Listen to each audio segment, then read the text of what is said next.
इनके एक मध्यम वर्गीय घर। मुख्य पात्र शांति देवी, सास, 62 वर्ष की उम्र, परंपराओं में विश्वास रखने वाली। नीना, बहू, 28 वर्ष की उम्र, पढ़ी लिखी, आत्मनिर्भर सोच वाली। राहुल, शांति का बेटा, नीना का पति, प्राइवेट कंपनी में इंजीनियर। राहुल, ये देखो जरा। नीना ने फिर से बिना पूछे किचन में दाल में लहसुन डाल दिया। शांति देवी ने गुस्से से अपनी बहू की ओर देखा। मम्मी, बस थोड़ी सी डाली है, पापा को पसंद है ना? नीना ने धीरे से जवाब दिया, पर उसकी आवाज में थकावट थी। रोज का वही बवाल, वही ताने, वही शिकायतें। तुम्हें क्या लगता है इस घर में अब तुम्हारा ही राज चलेगा?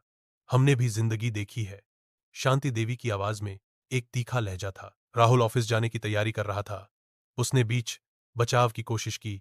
मम्मी, नीना ने कुछ गलत नहीं किया, आप प्लीज शांत हो जाइए। बेटा, तू कुछ नहीं समझता।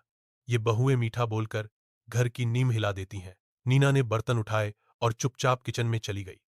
उसका मन जैसे भीग गया हो। झगड़े की दरार। बीते 3 महीने से यही सिलसिला था। हर बात पर बहस, कपड़ों पर, खाना बनाने के तरीकों पर, घर के तौर तरीकों पर।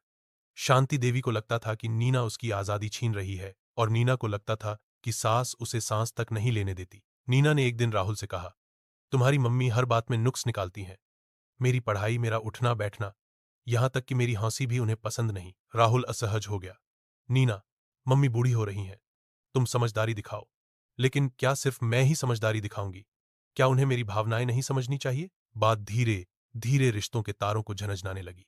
घर में सन्नाटा रहने लगा। नीना अब कम बोलती, शांति देवी और ज्यादा शिकायत करती। राहुल दोनों के बीच झूलता रहा। एक दिन ऐसा आया, एक दोपहर नीना की तबीयत अचानक बिगड़ गई। चक्कर खाकर गिर पड़ी। शांति देवी दौड़ती हुई आई। अरे नीना, ओ नीना, क्या हुआ बेटा? वो घबराई हुई थीं, हाथ कांप रहे थे। नीना की आंखें नम थीं। डॉक्टर ने बताया, स्ट्रेस और थकावट की वजह से ब्लड प्रेशर गिर गया था। कुछ दिन आराम की सलाह दी गई। उस रात शांति देवी नीना के पास बैठी। पहली बार उनकी आंखों में गुस्से की जगह चिंता और आत्मग्लानि थी। तू ठीक है बेटा? उन्होंने धीमे से पूछा। नीना ने सिर हिला दिया।